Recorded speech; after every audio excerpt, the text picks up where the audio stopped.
कौन है? विभीषण का शाब्दिक अर्थ होता है विशिष्ट भीषण, जो बड़ा भीषण हो। विशेषेण भीषयति अज्ञान परिवारान इति विभीषण है। अज्ञान के परिवार को जो ध्वंस कर दे उस ज्ञान को विभीषण कहते हैं।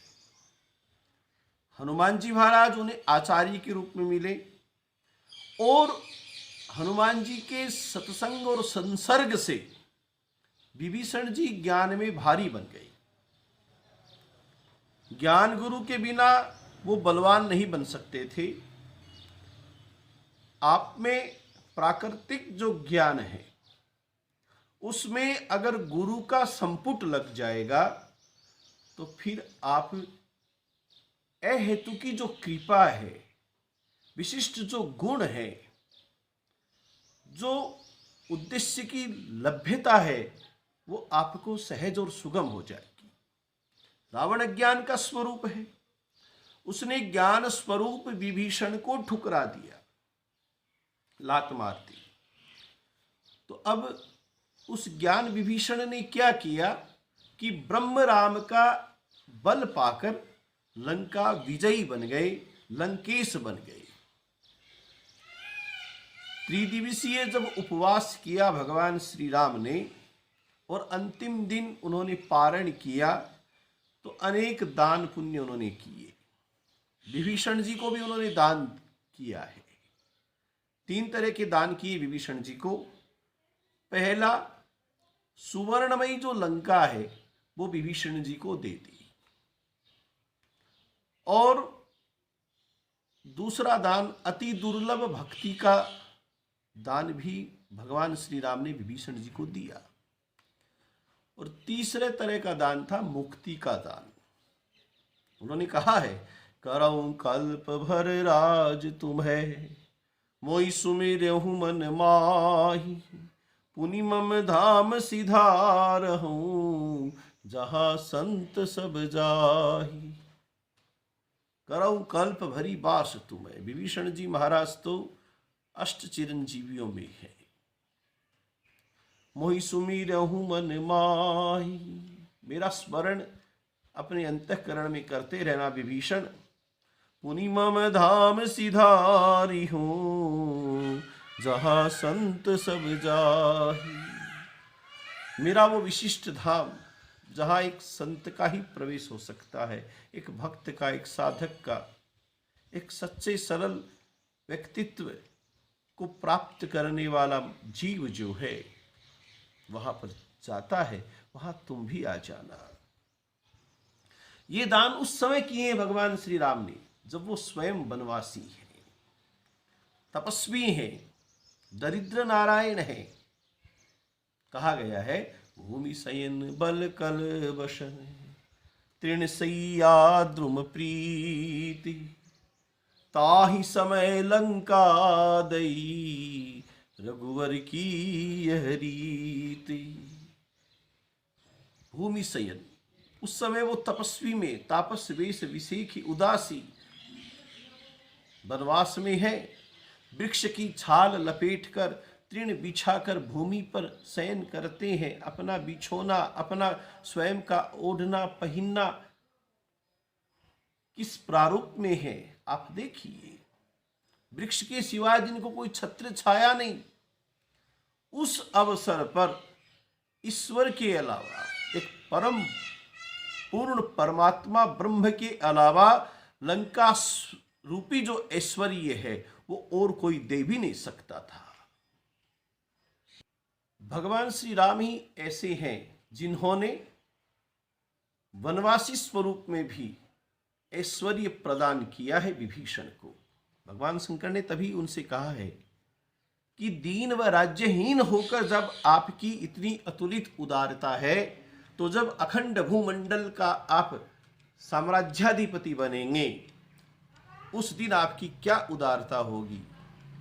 जब आपका राज्याभिषेक होगा, उस दिन आप क्या क्या करेंगे। और इसलिए मैं प्रार्थना करता हूँ, प्रभु नाथ जबई कौशलपुरे, हो हई तिलक तुम्हारे, कृपा सिंधु में आउबे, देखन चरित उदार। कि जिस समय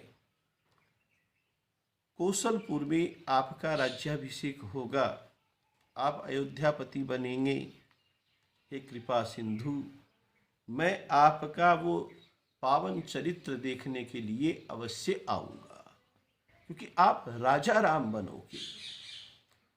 राम राज्य की कल्पना, राम राज्य के नाम से ही, चाहे वो सतयुग का हो, त्रेता युग का हो, द्वापर युग का हो, कलयुग का हो, राम के राज्य की कल्पना करते ही जीव मात्र रोमांचित, प्रफुल्लित, प्रसन्नचित्त हो उठता है कि मेरे राम राजा बने। अब हनुमान जी महाराज इस पूरे ज्ञान कांड के, सुंदर कांड के आचार्य हैं। उनमें विविध गुण प्रदर्शित हुए, उन पर हम विवेचना करें। उनका पहला गुण है अमानित्व। अपने को बहुत छोटा समझते हैं, सबसे अंत में जाकर करके पाछी पवन तनय सिर नावा, सबसे पीछे रहते हैं, अपने को बहुत छोटा समझते हैं। मां सीता से कहा है कि मेरे से छोटा वानर राजा सुग्रीव के पास है ही नहीं, मेरे से सब भारी भारी है। तो ये अमानित्व की भावना। दूसरा उनका गुण है अदंभित्व। दिखावटी कोई धर्म नहीं करते, कोई दंभ नहीं। ताल ठोक कर लंका में कूद पड़े। सीता सती के धर्म रक्षणार्थ स्वयं को आपत्ति में डाला। अपने को लंका में कौशलेंद्र का दास घोषित किया। अपना परिचय जब देते हैं तो दासु हम कौशलेंद्रस्य, कि मैं राजा राम का, कौशलाधिपति का, राघव का दूत हूं, दास हूं। ये दंभ से रहित बात है। गुण है अहिंसा। अहिंसा परमो धर्म। अहिंसा तो सबसे बड़ा धर्म बतलाया गया है। हनुमान जी महाराज उसी के स्वरूप को अपनाते हैं। चलाकर कोई हिंसा उन्होंने कभी नहीं की। आतताइयों का वध करते हैं। आतताई कौन होता है?